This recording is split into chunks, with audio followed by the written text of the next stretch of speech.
Hello guys, कैसे हो आप लोग। आप सभी का हमारे YouTube channel Bairwal talent point पर हार्दिक स्वागत है। आप सभी को पता है, पिछली क्लास में हमने पाचन तंत्र वाला टॉपिक स्टार्ट किया था और उसके अंतर्गत पिछले पार्ट के अंतर्गत हम लोगों ने बताया था कि पाचन तंत्र को दो भागों में विभाजित किया गया है। पहला है आहार नाल, इसको जल्दी जल्दी देख लो, पिछली क्लास का थोड़ा याद आ जाएगा आप लोगों को। पहला कौन सा था? आहार नाल था। दूसरा था पाचक ग्रंथियां। क्या था? पाचक ग्रंथियां था। उसके बाद में आहार नाल को 5 भागों में विभाजित किया गया था। पहला था मुख था। कौन सा था? मुख था। दूसरा था ग्रसनी था। तीसरा था ग्रासनाल था। क्या था? ग्रासनाल था। उसके बाद में चौथा था आमाशय था। क्या था? आमाशय था। और पांचवा था आंत। कौन सा था? आंत। इसके बाद में मैंने बताया था कि आंत के अंतर्गत 2 प्रकार की आंतें पढ़ेंगे हम, छोटी आंत और बड़ी आंत। इसके बाद में मुख के अंतर्गत 3 अंग बताए थे। पहला था दंत था, दूसरा था जिया था और तीसरा था लार ग्रंथिया। तो जो हमारी पिछली क्लास थी उसमें हमने पहला जो अंग है पाचन क्रिया का अर्थात मुख है, उसके 3 अंग है, दंत है, जिया है और ग्रंथिया है। इनके बारे में हमने पिछले जो क्लास थी अर्थात जो डाइजेस्टिव सिस्टम या पाचन तंत्र का जो फर्स्ट भाग था, फर्स्ट भाग के अंतर्गत हमने उनको पढ़ लिया है, इन तीनों को। इसके बाद में जो हमारा पाचन तंत्र का जो सेकंड भाग है उसके अंतर्गत हम ग्रसनी, ग्रासनाल और आमाशय को पढ़ेंगे। चलिए स्टार्ट करते हैं ग्रसनी को। इससे पहले दोस्तों आप सभी को हमारे YouTube channel Bairwal talent point को सब्सक्राइब करना है, शेयर करना है और जो नए दोस्त हैं वो भी चैनल को सब्सक्राइब कर ले ताकि हमारी जितनी भी क्लास हो उनका आपको नोटिफिकेशन मिलता रहे। चलिए स्टार्ट करते हैं। किसको? ग्रसनी को। मुख के बारे में हमने पिछली क्लास में चर्चा कर ली। उसके बाद में इस क्लास के अंतर्गत ग्रसनी को स्टार्ट करते हैं। चलिए ग्रसनी की अगर मैं बात करूँ तो यह पाचन तंत्र वाला जो भाग है उसका भोजन को पचाने का कार्य नहीं करता है। ग्रसनी है, यह भोजन को पचाने का कार्य तो नहीं करता है, लेकिन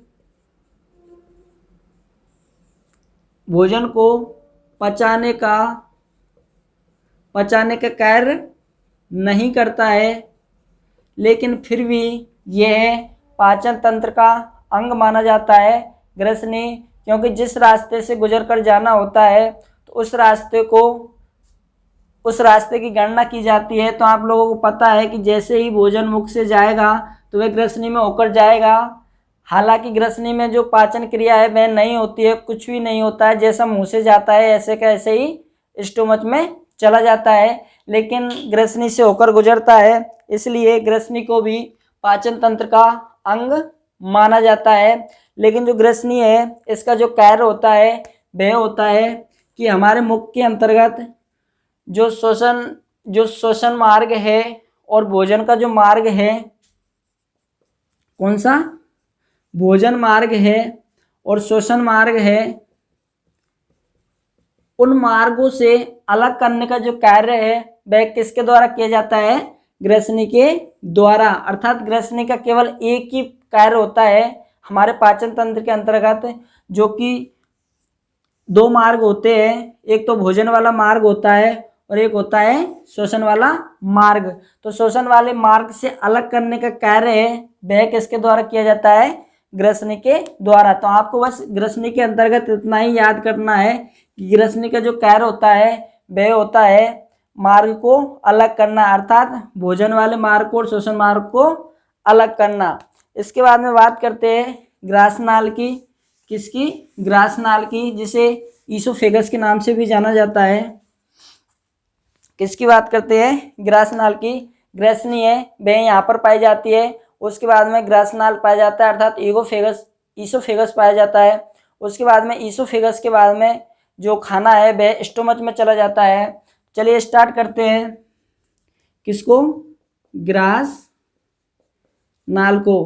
ग्रसनी के बारे में आपको पता लग गया, एक ही कार्य है उसका, केवल मार्ग को अलग करना। उसके बाद में ग्रसनाल के कार्य की मैं बात करूं कि ग्रसनाल है यह भोजन जो पाचन तंत्र है उसमें किस प्रकार का अंग है, कौन सा कार्य करता है। तो जो ग्रसनाल होता है यह भोजन को बारीकी से छानकर आमाशय तक पहुंचाने का जो कार्य है वह किसके द्वारा किया जाता है? ग्रसनाल के द्वारा। अर्थात जो हमारे भोजन है वह मुख से जाकर ग्रसनी में जाता है, ग्रसनी के बाद में जो ग्रसनाल में जाता है, तो जो ग्रसनाल है वह भोजन को बारीकी से छानकर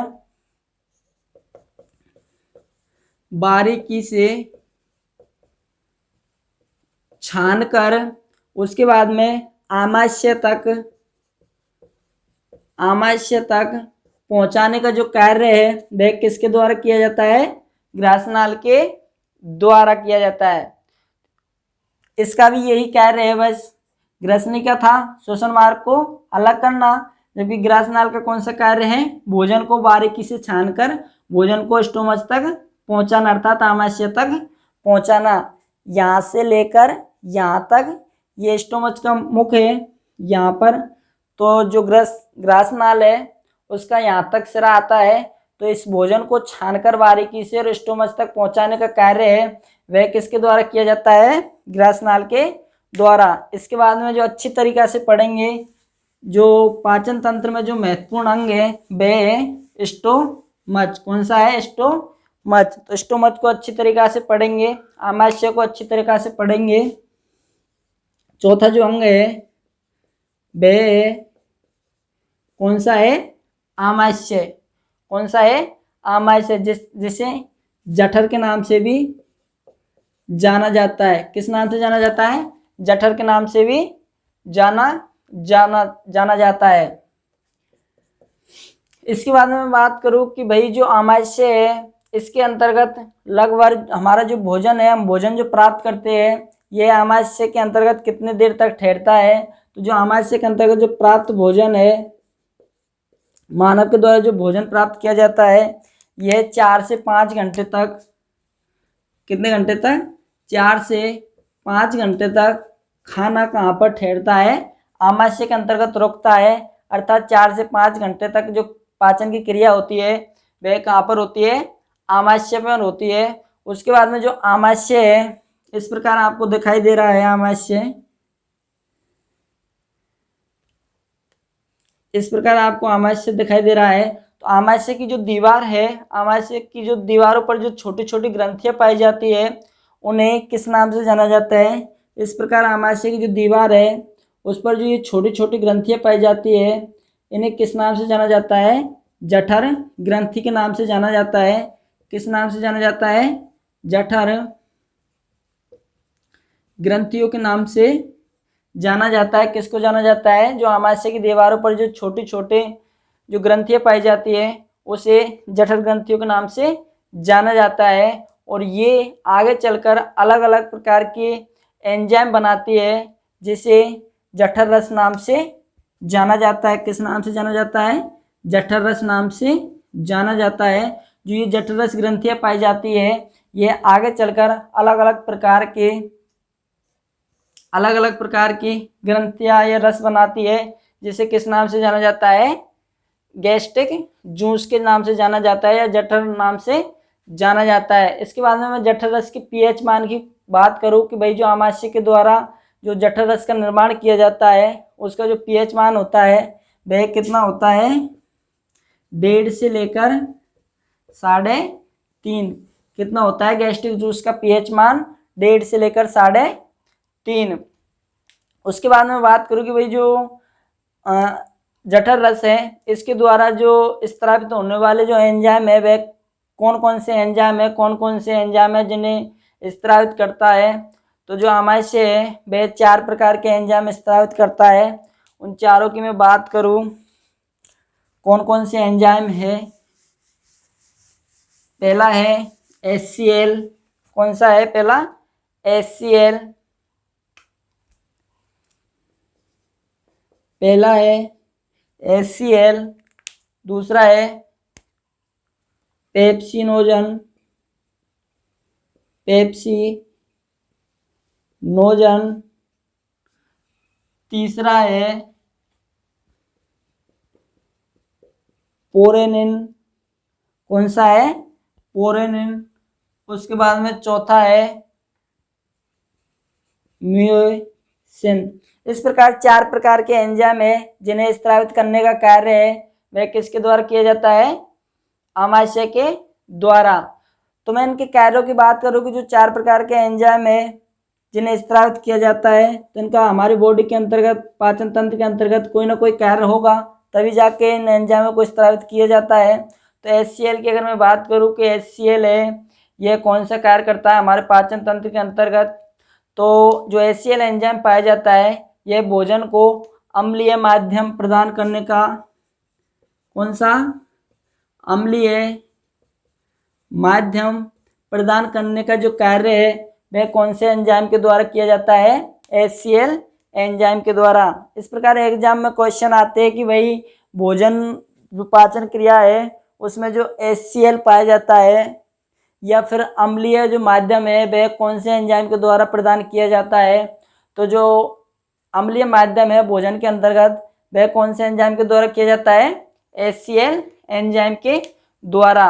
और भी एक और कार्य है इसका कि भाई HCl है, ये हमारे भोजन के अंतर्गत जो बैक्टीरिया पाए जाते हैं, क्या पाए जाते हैं, बैक्टीरिया पाए जाते हैं, उन्हें नष्ट करने का जो कार्य है वह किसके द्वारा किया जाता है, HCl के द्वारा किया जाता है। उसके बाद में बात करूँ दूसरे एंजाइम की, पेप्सिनियोजन की बात करूँ कि पेप्सिनियोजन है, इसका क्या कार्य है। तो इसका भी जो कार्य है वह है कि हमारे भोजन में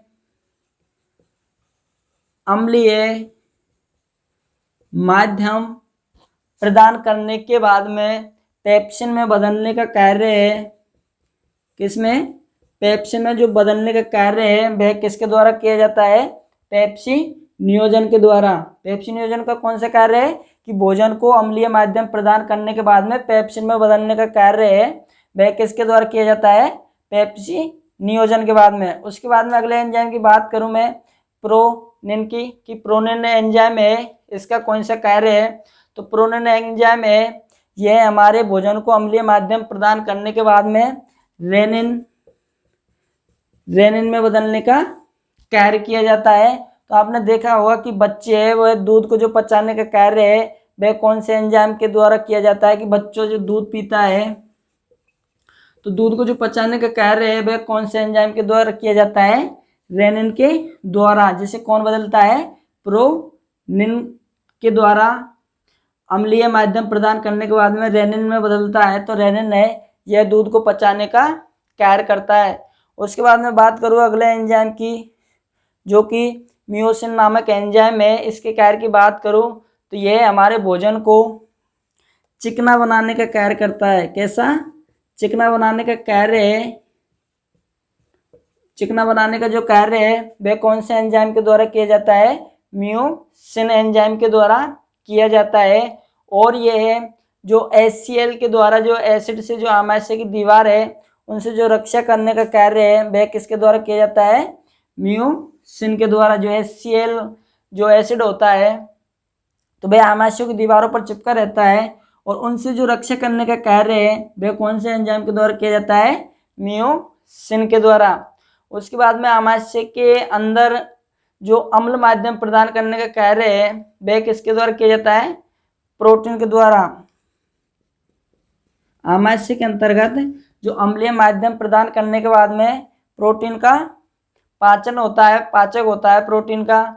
उसके बाद में आमाशय में मौजूद भोजन के मिश्रण को क्या कहा जाता है, हमारे आमाशय के अंतर्गत जो भोजन है, भोजन पाया जाता है जो कि 4-5 घंटे आमाशय के अंतर्गत रुकता है, तो उस भोजन को किस नाम से जाना जाता है, काइम के नाम से। किस नाम से, काइम के नाम से। वेरी वेरी इंपॉर्टेंट क्वेश्चन है कि आमाशय के अंतर्गत जो मिश्रित भोजन होता है उसे किस नाम से जाना जाता है। तो किस नाम से जाना जाता है, कायम नाम से जाना जाता है। उसके बाद में ये थे दोस्तों ग्रसनी के बारे में हमने अध्ययन कर लिया है। अब हमने खाना यहाँ से खाया, तो पिछली क्लास में हमने खाना यहाँ से खाकर यहाँ तक पहुँचा दिया, अर्थात दांतों से चीर फाड़ दिया। उसके बाद में जीभ से उसका स्वाद भी कर लिया। उसके बाद में लार, जो भोजन से जो लार, जीभ से जो लार निकलती है, उसके बारे में अध्ययन कर लिया। उसके बाद में इस क्लास के अंतर्गत हम लोगों ने खाने को ग्रसनी के अंदर पहुंचा दिया। उसके बाद में ग्रसनी से ग्रासनाल के होते हुए स्टोमच में पहुंचा दिया, और स्टोमच के अंतर्गत हमने अच्छी तरीक़ा से पाचन करके उसके बाद में अगली क्लास के अंतर्गत हम भोजन को कहाँ पर पहुंचाएंगे, छोटी आंत में। कहाँ पर पहुंचाएंगे, छोटी आंत में। तो हमारी जो अगली क्लास होगी उसके अंतर्गत हम लोग क्या पढ़ेंगे, आंतों के बारे में पढ़ेंगे, जो कि दो प्रकार की आंत पाई जाती है। एक तो छोटी आंत पाई जाती है और एक बड़ी आंत पाई जाती है। आपको ब्लैक कलर का दिख रहा है, तो ये ब्लैक कलर का दिख रहा है, ये कैसी है, छोटी आंत है। उसके बाद में जो आपको रेड दिख रहा है, यह कैसी है, बड़ी आंत है। तो जो स्टोमच के बाद में जो खाना जाता है वह कौन सी आंत में जाता है, पहले छोटी आंत में जाता है, उसके बाद में छोटी आंत से बड़ी आंत में जाता है। तो नेक्स्ट क्लास जो होगी हमारी, उसमें हम आंतों के बारे में अध्ययन करेंगे। ओके दोस्तों, हमारी क्लास आप लोगों को अच्छी लगे तो प्लीज़ लाइक कर दिया करो, सब्सक्राइब कर दिया करो, और अपने दोस्तों के साथ भी शेयर कर दिया करो। ओके दोस्तों।